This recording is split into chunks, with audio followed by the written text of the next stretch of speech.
And what's going on in the market? All right. Well, thanks, everybody. Thanks for joining me today. We are going to do the month-end numbers probably Friday, I'm imagining. Maybe Thursday. You'll see them post up on the dashboard.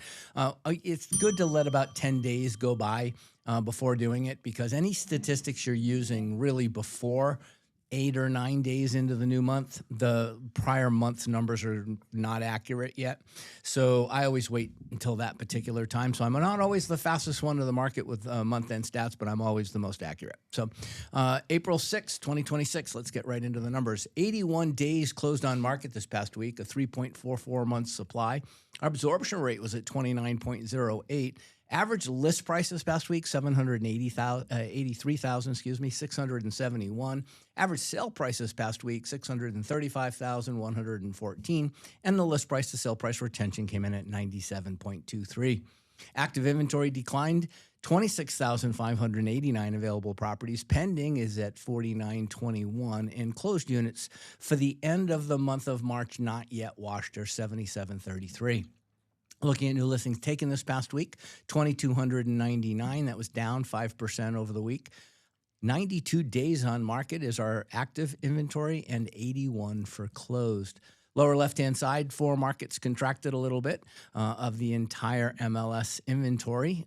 Look at that, 8,600 available properties under 400,000, 9,000 properties between 400,000 and 600,000, 30. You can definitely just look in here and see where the market is. Not that the other markets aren't important or aren't great niche markets. It's just that is really where the bulk of the sales take place.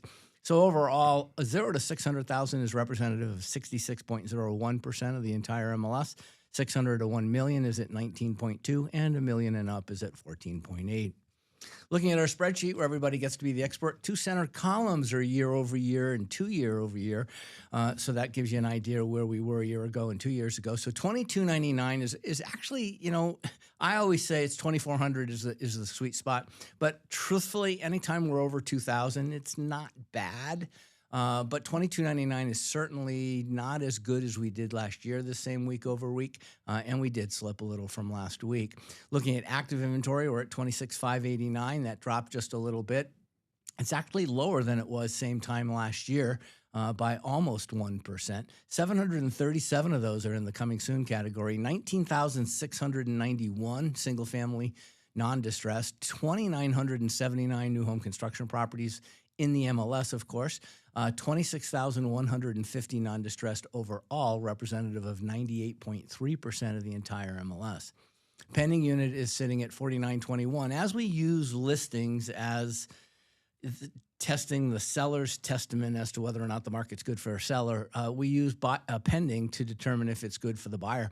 We're still up. Look at that. Last year we were at 4,696. A year ago, 4,397. We have 500 to 600 more.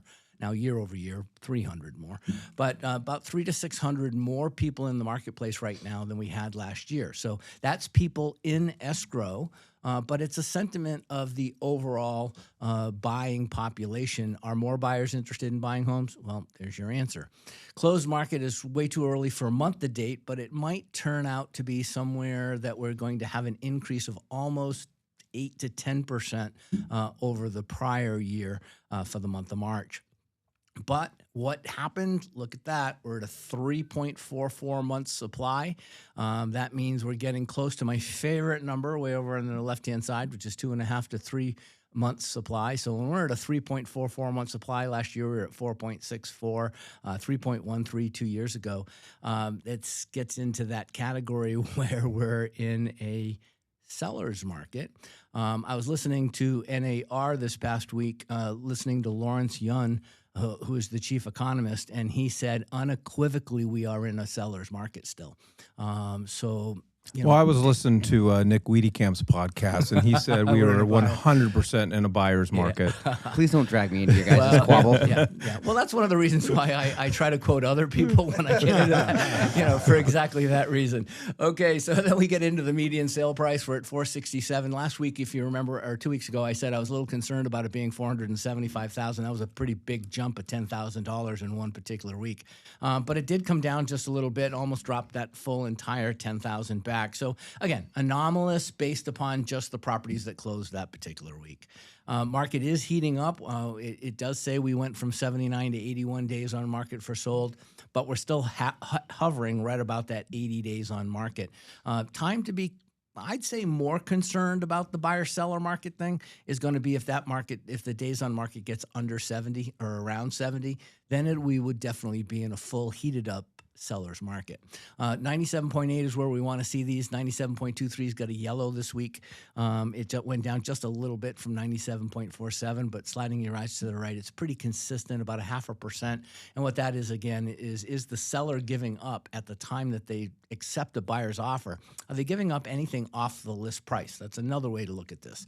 How much did the seller retain? That's another way to look at this. But in the end, what it basically means is the sellers are giving up right now. So if you're looking to put an offer in and you're not at least considering a negotiation about 2% less than the list price, you might be off the mark. But then again, if your buyer needs assistance, cash assistance, money to close, then maybe it makes sense to pay more and ask for a higher concession. But those are the numbers for this particular week. Glad to be back. I appreciate it.